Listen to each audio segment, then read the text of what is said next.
think we're live. Let me just double check. Okay, we're live on Periscope. It looks like it's working. I think we're live on YouTube, but it's just not showing up. Hey everybody. Yes, it looks like we're live on YouTube. So the only place this isn't working right now is Twitch, and it's fine. We have to fix Twitch anyway. I have to learn how to use Twitch. There's a lot that I need to learn about Twitch that I haven't because I was lazy. And hey Dan. Hey everybody. It is a Sunday. It is 6:47 p.m. on the West Coast. It is 9:47 on the East Coast. This live stream might shut down because I've been having internet issues, which is another reason why I haven't been doing these live streams the past few days. Is like I'm just so wary of having live streams where it just shuts down in the middle. I know it's annoying for you guys. It's annoying for me. And Goth Penguin says I'm Twitch deficient. Yes, I'm definitely Twitch deficient, and I have to learn how to do it. I have to learn to code. Kidding, Twitch isn't coding, but you know, gotta keep up with the days. You know, things change. You get new technologies every day. You have to adapt, right? At least that's what everybody's saying to the protesters who are out today. Pacific Beach is the most recent one that I've noticed. If you go on Twitter, it's trending hashtag Pacific Beach, California, which is basically like San Diego. A lot of people are out today protesting lockdown orders and wanting Governor Newsom to open California up, open the economy, let people get back to work, get back to their lives, because we did pass the we did pass the peak of the virus in terms of flattening the curve. We did accomplish what we needed to do by flattening the curve. We did not have people dying from lacking ventilators. We did not. If you actually go and look at the numbers, you go and look at the numbers online, just Google it, whatever. I have it all actually written down. I just don't have it in front of me, but just go online, look for the numbers of people who died from not having a ventilator, look at the hospitals, look at actual verified reports that are coming out of hospitals. No, people are not. The hospitals are, I'm sure it's a little calmer now, but people are not dying from not having enough resources in the hospitals. The fear-mongering is a little bit too much, in my opinion, but you should definitely be careful, and you should definitely not take anything I say as medical advice because I'm not a doctor. I'm just telling you my opinions. So,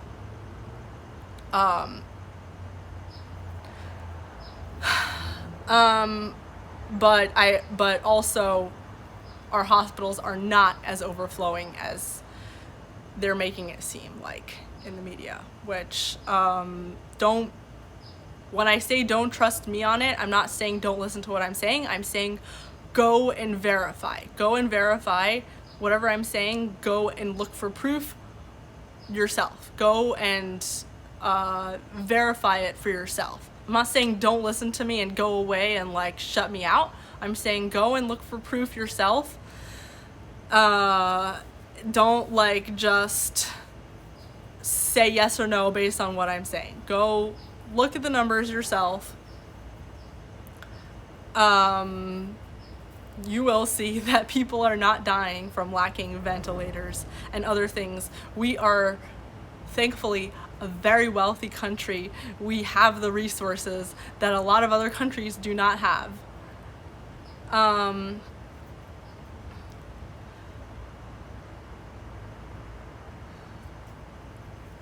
To me, it looks like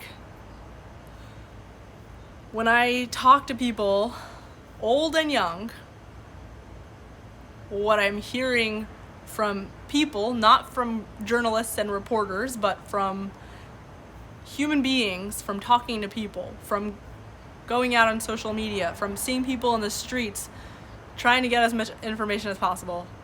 The main issue that people seem to be having is not actually being attacked with the virus themselves or thinking that they might die from being attacked with the virus. The main issue that people are having is not knowing whether they will be able to feed themselves. That is a real issue that not only are those little poor people over there having, but everybody is having. This is like a huge issue that everybody that doesn't have enough savings to last them for months and months and months is actually worried about. Like,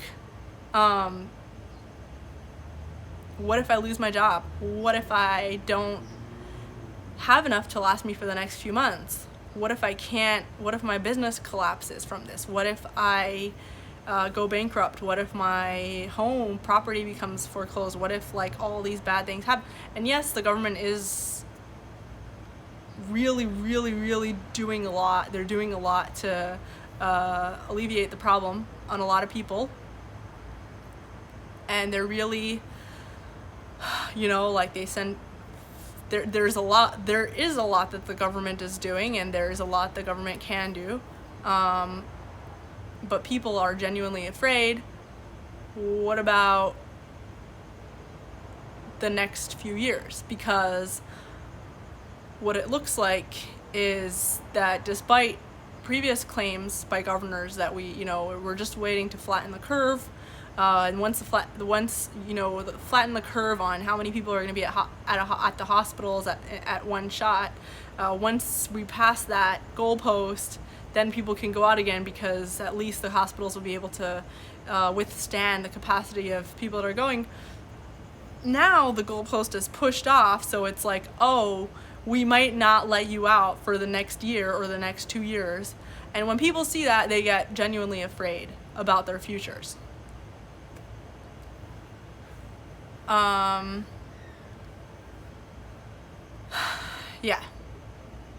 I'm just gonna double check some of your comments. Someone says, the arrogance from the pro-lockdown crowd is amazing. No empathy for small business owners. So, something that I noticed is, and this is just something that I've noticed, if this sounds like you, like, I'm not making I don't know about your life, so I'm sure you have your own personal things in your life that are going on, but something that I noticed is that a lot of people that are pro-lockdown are either government workers. They're getting, they're tenured, their jobs aren't going anywhere, the government isn't going anywhere anytime soon, so they're fine, they're secure. Even if they don't show up, I have friends who work for government, even if they don't show up for like a year to work, they're still tenured, they're still going to get a salary. They don't do anything, they're still going to get a salary. So government workers, they're fine, okay? Or they are essential workers, so they're still keeping their jobs. Or they have enough money to last them for however long they think that this is going to go on. So, I think that if you can afford to stay home, don't assume that other people can do it. And don't assume that you know everything about people's ability to handle it, because a lot of people can't. And not even just because they can't go out and make money. I'm very fortunate because I work in an industry that doesn't require me to physically be somewhere. I do like PR, so I don't have to physically be somewhere to do that. But a lot of people don't have that luxury. But also it's for a lot of people, it's not even that. It's not even whether they can. It's not even about making money. For a lot of people, it's also just like a mental health crisis. If you think about it, so many people in New York City, Washington, D.C., where I live, a lot of people are just sitting in their apartments by themselves, single, depressed. Like, I would I get depressed very quickly. It's not like you have to have an underlying mental health condition to feel this way. Like, if I stay home one day, if I'm home the whole day, I get depressed. And I know my friends are like this too. My friends who are completely normal, not like they have underlying mental health conditions. Completely normal people who you force them to stay inside all day are going to get depressed. And you do this for an entire population for months. You're killing an entire generation of people that didn't need to be killed. Just because you're trying to save a tiny fraction of the population that is worth saving, but you're killing an entire generation in order to save those people. Isn't there a better way to do this? It doesn't feel like this is necessary, and it doesn't even feel like anybody actually deep in their hearts believes that this is necessary. It feels like a deeper desire. It feels like a deeper desire, and I'm gonna go into this separately, but it doesn't feel like the people who are pushing for lockdown actually believe that it is necessary. It is necessary or feasible in any way. This virus is gonna stick around for a while. Hopefully I'm wrong, and hopefully it disappears, but I just took a drive around Southern California myself, just in my car, just because I've been working, from home every day, and I was kind of getting crazy, so I wanted to go out, so I went for a drive inside my car with a mask, driving around Southern California just to see what it's like. And you know what I saw? I saw a lot of people out. A ton of cars in the street. Traffic as usual. Maybe not as bad as usual. Much better. But a lot of people out. A lot of people doing their thing. This virus is staying.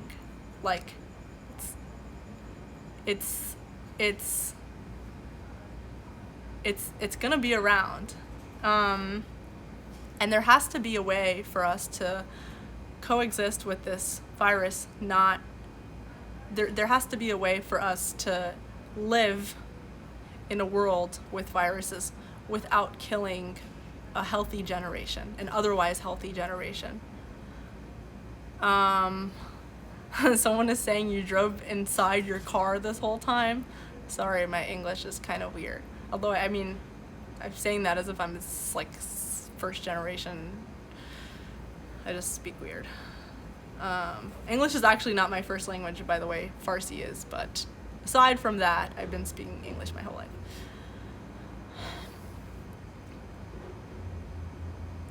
Someone is saying quarantine is not going to stop people from getting the virus. It was meant to lower the infection curve. People are still going to get the virus. Someone is asking if I got any internal UV lights in these boxes. These boxes behind me? Oh my gosh, there's a whole story behind all these boxes. The virus is not going anywhere.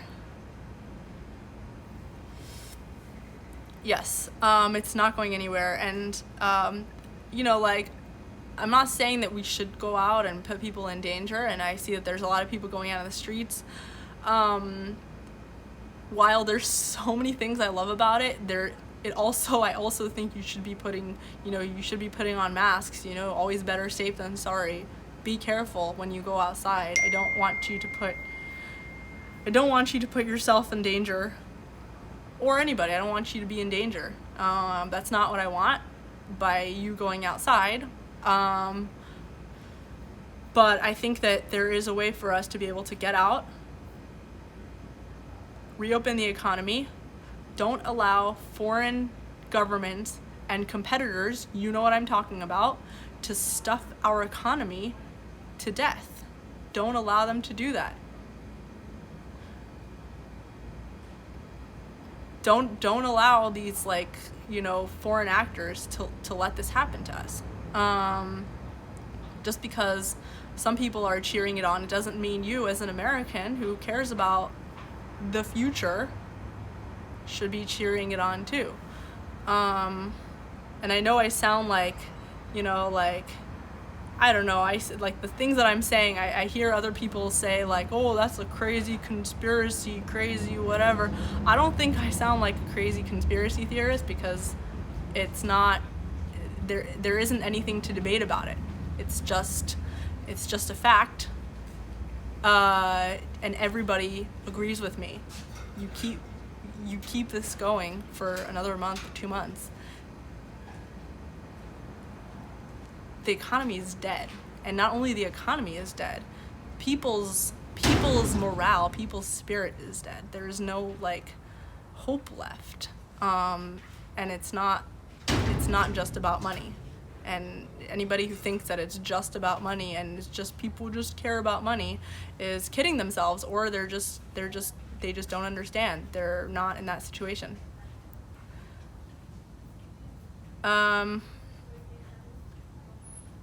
Also, in general, I think that this also highlights a huge fundamental cultural difference between us as Americans. We've got a huge divide right now politically between people who are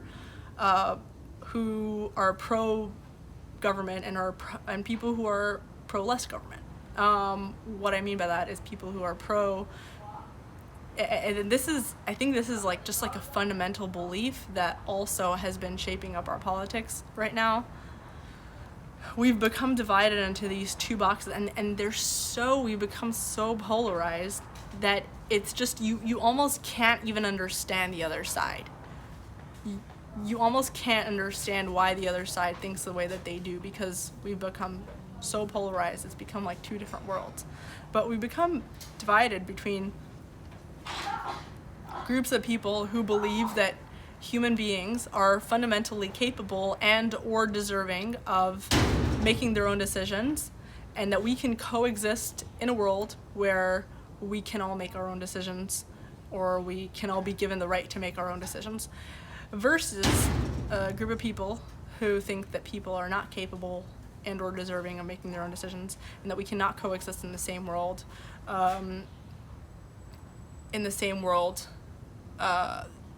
and make our own decisions in a functional way. And we definitely see this with climate change debate. Like, it's become so polarized to the point where, sorry, I'm getting distracted because I have people right here, which is just gets me. I have to like point out. I have to point it out, or else like they won't leave. And it's fine. I'm pretty lucky that.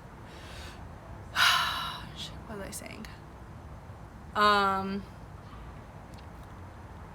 Yes, climate change debate. Okay, I think that another big thing that has if we're basically letting this become the climate change debate. Bye Dan. Thanks for joining. See you later.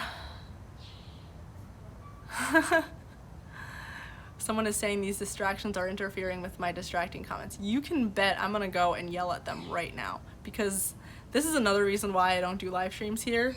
Like, I love being with family so much, but like, it's just so distracting. I just can't do live streams here. And like, I can't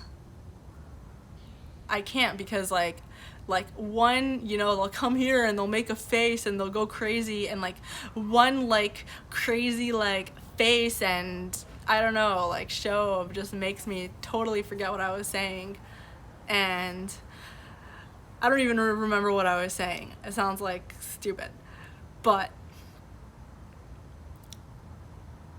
the climate change debate is becoming the same exact story. It's becoming the same thing. Like, it's becoming like in the beginning, everybody, Republicans, Democrats alike, were like, you know what? We have a problem. There's so many people, and if you look at a city like Hong Kong, it's so polluted, so much like dust and grossness in the air. You stick your hand on the window outside of your building and you see like how gross it is, all the smog.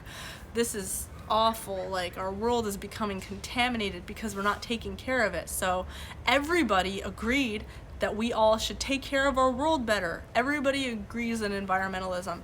Everybody agrees that everybody agrees about taking care of Mother Nature.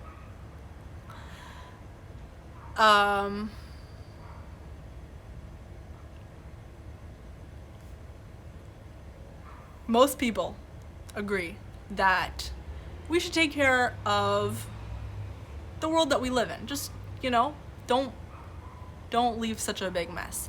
Most people fundamentally agree with it. Maybe you're distracted by other things, but if I had a conversation with you and explained to you about these things, you'd probably agree with me. You'd probably say, okay, I agree with you.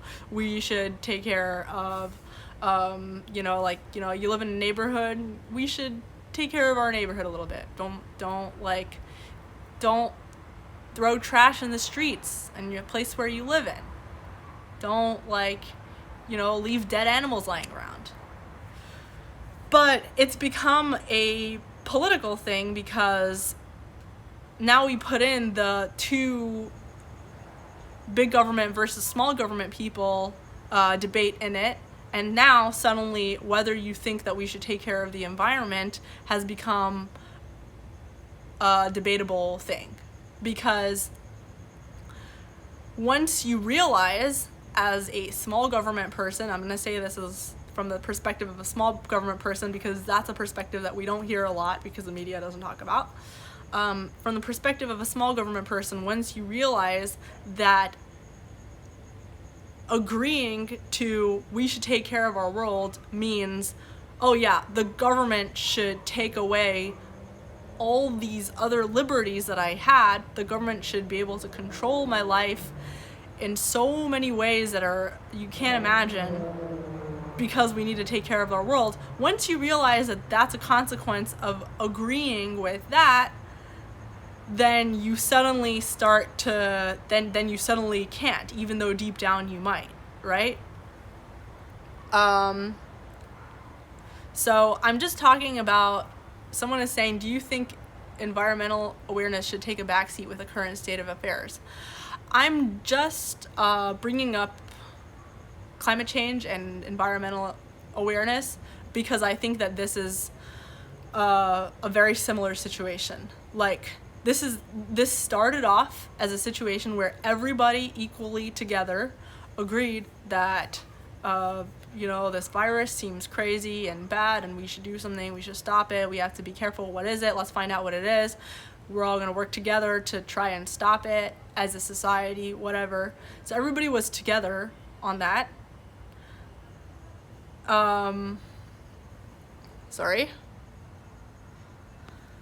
Everybody was together as a society, and I'm not even talking about climate change. I'm talking about in general, environmentalism. Not climate change specifically, just in general.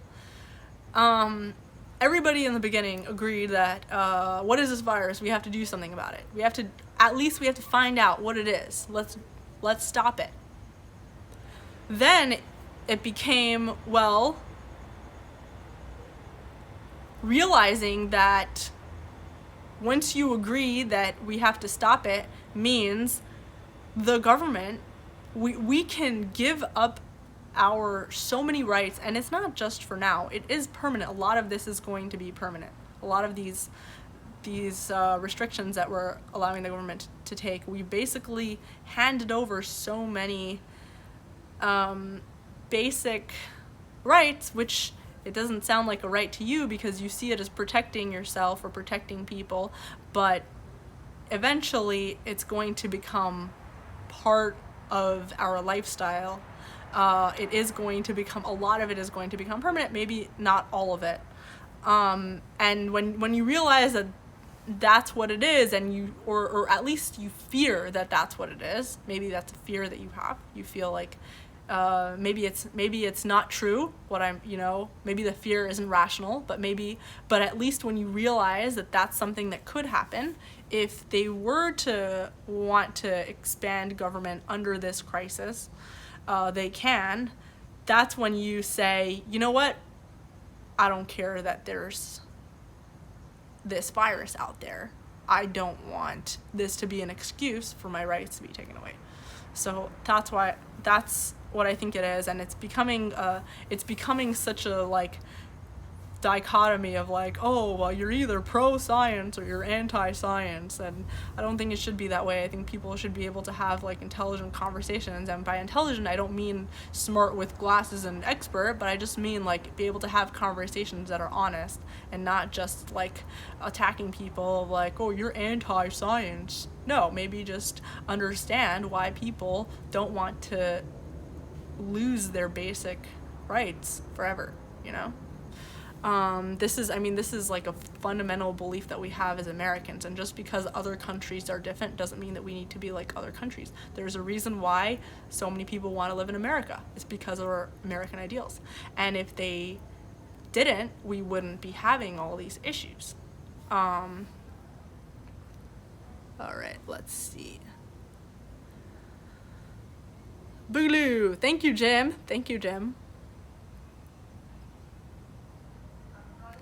I'm just reading some of your comments. Felix says, I'm pretty hardcore environmentalist, but I think climate change is a hoax. I didn't finish your comment. Ugh, I lost it. That benefits hedge funds and multinational corporations.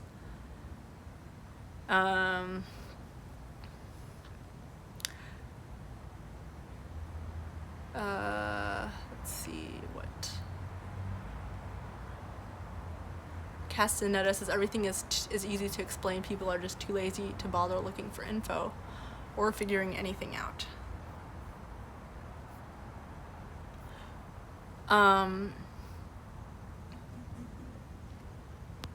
It bothers me when I see people say like, by the way, do you know how great this thing has been for like big tech, for like Amazon, Twitter, YouTube? I mean, look here, I'm on YouTube, but Twitter, media outlets. This has been, people are stuck at home. They're completely dependent on Netflix, completely dependent on anything that is online.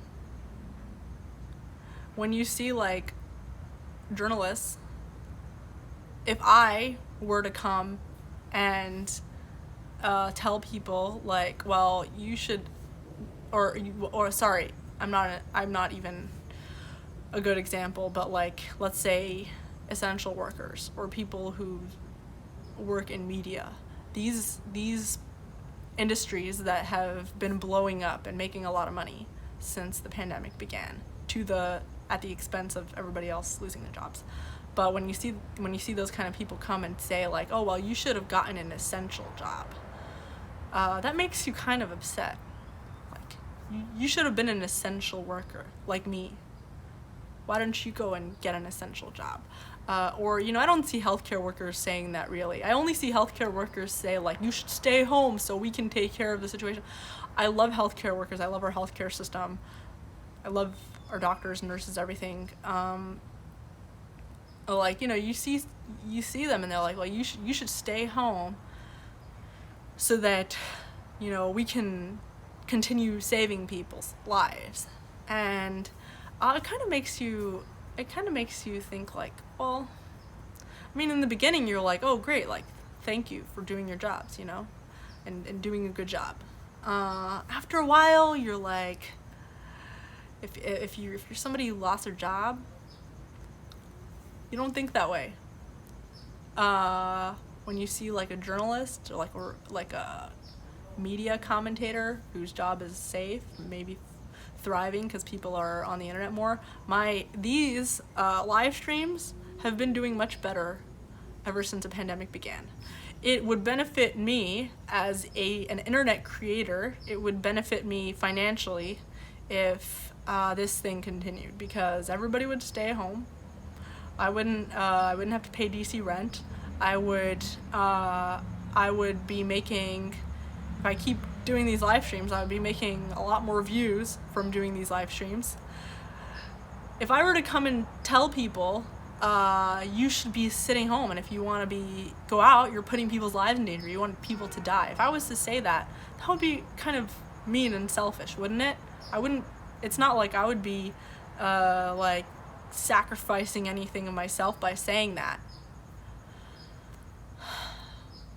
Financially. Hey, David Leave It. This is so cool. Thanks for watching. That's so cool that you're watching. You just made my afternoon. And it is still afternoon for me, by the way. It's still the afternoon for me on the West Coast.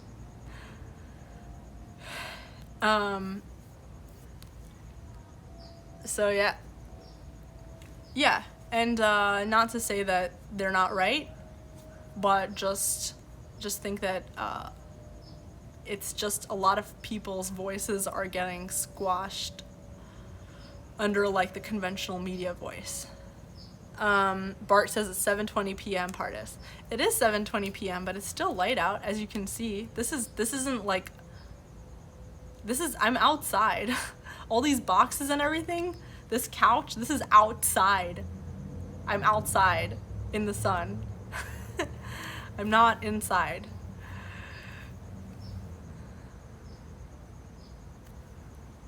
David, thank you so much. David says, glad to see you grinding. Don't give up. You'll get there. Thank you. I really appreciate it. Yeah, I mean, I feel like I'm very spoiled. When I experience, like, cabin fever, I think to myself, like it's so easy to get me depressed for, like, just staying at home one day. I don't know how other people are handling it. I don't know how other people are forced to handle this times a million. You know what I mean? Like, so that's what I think about. And then I feel silly for, like, complaining, because it's not really, like. Joe Anderson says, everyone like this vid or you're gonna get COVID. Thank you, Joe. And thanks for the super chat.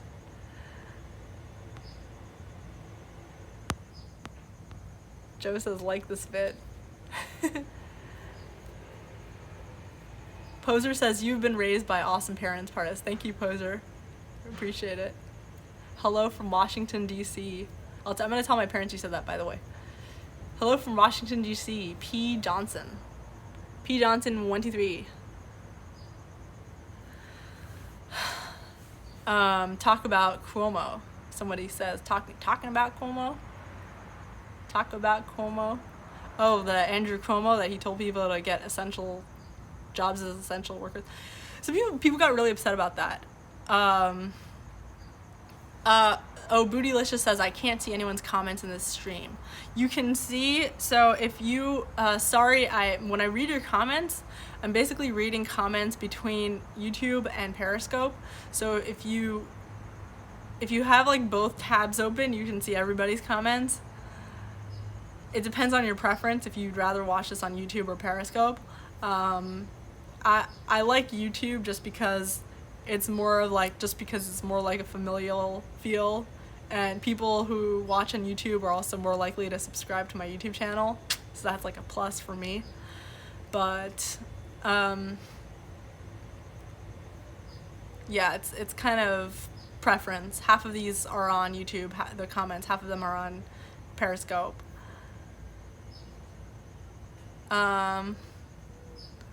Alright, so Felix says, here in the UK, we are literally forced to worship the NHS. It's really quite pathetic. Oh man. I mean, I don't know so much about it because I don't, I'm not from the UK, but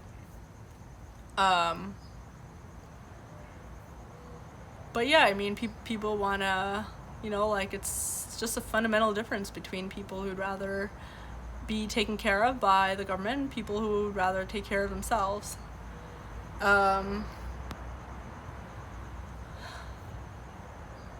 Iron Monkey says Amazon is hiring. We are essential. So Iron Monkeys works for Amazon, and their company is essential. Yes, they are essential. And actually, in fact, I get everything from Amazon. I'm like owned by Amazon. Everything I get is from, and especially now, even more than before, like it's not like I can go to a local store or anything. Everything is closed. Selling it says nice mask. Great sarcasm. Not wearing a mask. Haha. So I saw people got upset at Andrew Cuomo for telling people to get jobs as essential workers. Like, oh, you know, if you're upset and you want to get out, you should get a job as an essential worker. And people got really. I don't even know if he realized what he was saying. It seemed when I watched the video clip, it seemed kind of like he said that offhandedly, you know, like, oh, well, just, you're so upset about getting out, just get a job as an essential worker. I mean, it makes sense, you know, you want to, the people who are allowed to be out right now are essential workers, people whose jobs are essential in order for people to function. So it sounded, I'm sure in his mind when he said it sounded benign, but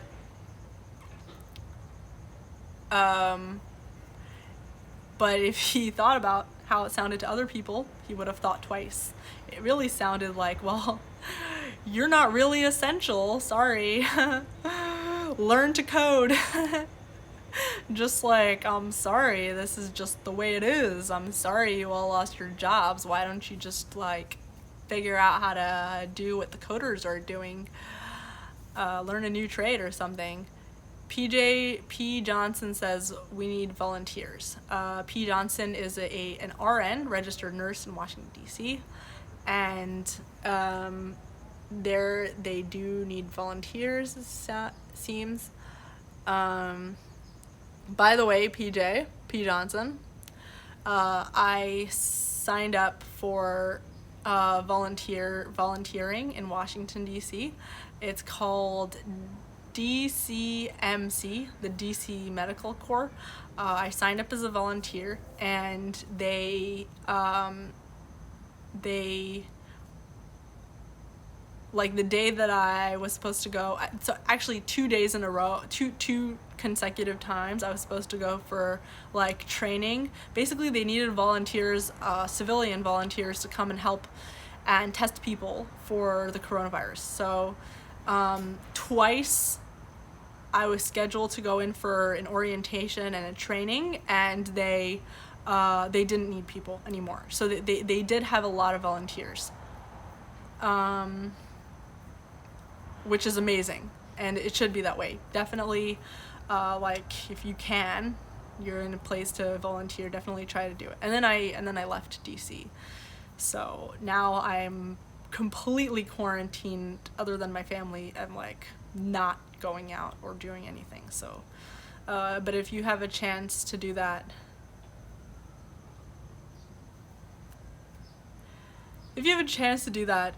definitely go. Definitely help make P. Johnson's life a little easier. And I do support that. I do support making the lives of our healthcare workers easier. And I do think that they're doing a lot of great work, saving a lot of lives. They are. P. Johnson says we need volunteers in DC in general. Okay. So not just because of the virus. Adam says, being mentally challenged, are you more vulnerable to the coronavirus? I mean, I don't think you're necessarily more vulnerable to the virus. I think you're just more vulnerable to the fallout, the economic and mental, the fallout that comes from, you know, like having the whole world outside of your home stopping. I had a rule, so by the way, this my phone might, the batteries might die, so I might have to go soon. But Shlomo says Jeff's Gourmet Sausages is the best kosher fast food in LA. Prove me wrong. Jeff's Gourmet is the best kosher fast food in Los Angeles. It is so amazing. Like, they make the best crispy chicken wraps.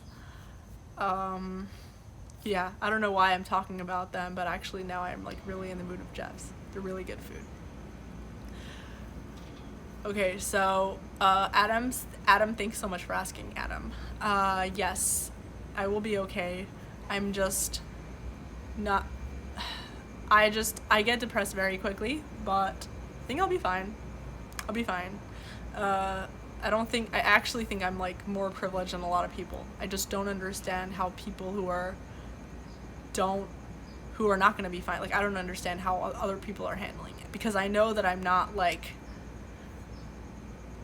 the worst off, if that makes sense. Like, if I'm feeling depressed from like something like that, I know that there's so many other people who are feeling even worse. Like, someone asked something that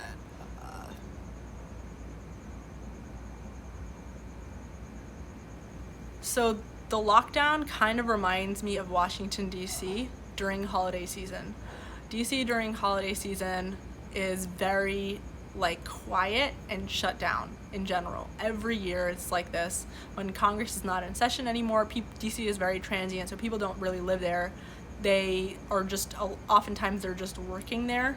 So during the holiday season, Christmas and New Year's in Washington, D.C., it gets to be very depressing because a lot of people leave town and the city becomes very quiet and a lot of businesses are shut down. And that's what it kind of reminds me of. The first year or two in DC, I stayed in the city, not realizing that it's going to be that way over the holiday season. I stayed in the city and it was very depressing for me, honestly. It was like, all like the people who work in Capitol Hill went to their homes. Things kind of, a lot of people were taking vacations. And it was one year it was probably the lowest I remember that I had been in 14 years. Like, it was a very, very low. And by 14 years, I mean, the last time I had felt that low was, I was like a kid, and it was very difficult to deal with mentally. And ever since then, I made a vow to myself that from now on, I won't stay in DC during holiday season. I will always leave for a holiday season because I won't put myself in that kind of situation again. Right now, there isn't, if I were to stay in DC, it would have been that situation again. I don't want to say what would have happened to me, but I wouldn't have been in a good place at all. And I know a lot of people are not in a good place at all. And I say that very mildly. Yeah. But anyway, so I'm just, that's what I would compare it to. And it's like people want to keep that going. And they don't realize, I think if people realized how much it's hurting a lot of people, they wouldn't be saying the things that they're saying.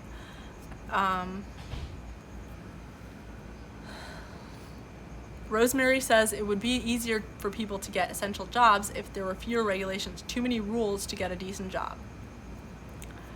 That's true. There's a lot of rules to getting a job or like being an entrepreneur or anything like that, making money. There's just so many rules, so many roadblocks. It's really hard.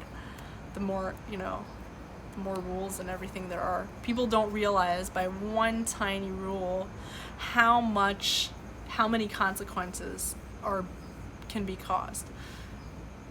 Someone asked me what my plans are. Dude, I have no idea. I'm really serious. Even coming here, I didn't know that I was going to do it literally until that day. Coming here was a decision I made that day. Like, I booked my ticket, packed my stuff, and then went to the airport. that day. And I was able to do it because the tickets were so cheap. I don't know, and talking to my friends, I don't think anybody knows what their plans are right now, because the government doesn't know what their plans are. So if they don't know what their plans are, then how can we know what our plans are? You know, how can our bosses in our offices know what their plans are?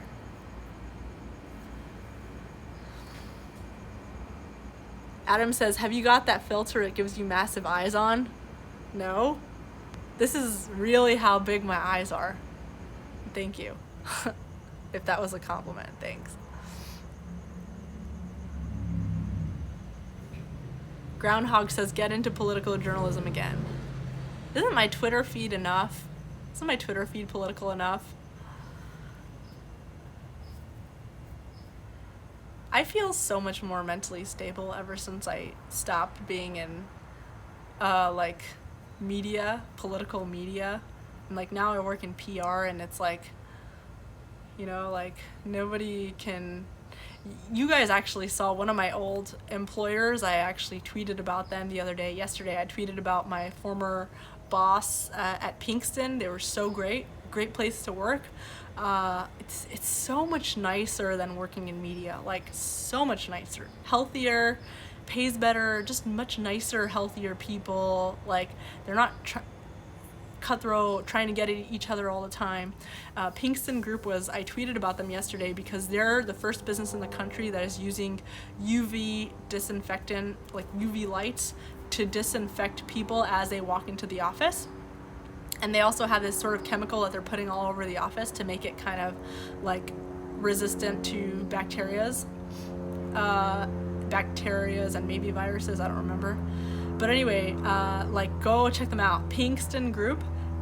They're in the news right now, which is really cool to see, because they put this technology in their office because they're trying to get their employees to come back to work in a safe way. So that was like a really, like, just, that was you know, whatever. But check them out, Pinkston Group. And it's on my Twitter page. But yeah, like, working for them and working for other, like, working in PR in general has been a much nicer experience than working for media. And I definitely want to get back into political journalism, and just but just independently, like, kind of like what I'm doing right now, but just keep doing it, like, make, you know, promote my own website, my own stuff. I don't want to go back to working at, like, Fox or, like, any other media outlet. Even, like, I mean, no matter how amazing they are to me, like, it's really hard as a media outlet to not be cutthroat. Like, I don't know. It's just hard to be to work in media, I think. And I get like the struggle that a lot of reporters and journalists go through. Okay, so went off on like a million tangents. Sorry. So UV light logo says so everyone gets skin cancer. Yeah, actually that's what I was thinking also. It does cause skin cancer, right? That's what I was thinking. I don't know. That's a good point.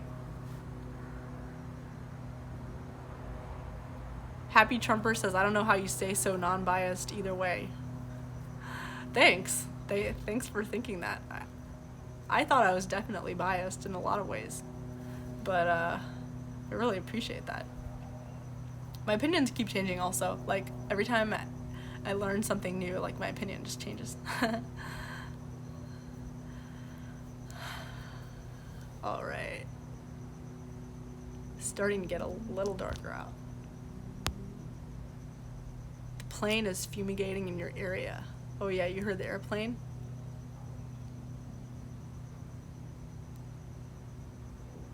Explain the struggle for reporters.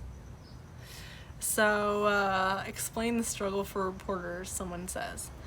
It's not really a struggle for, I don't know, like, I can't speak for every reporter, because I mostly worked in, like, conservative media, and I did work for liberal media too, but even when I worked for liberal media, because of my conservative media experience, people were constantly attacking me for my conservative media past. So even as like a liberal media reporter.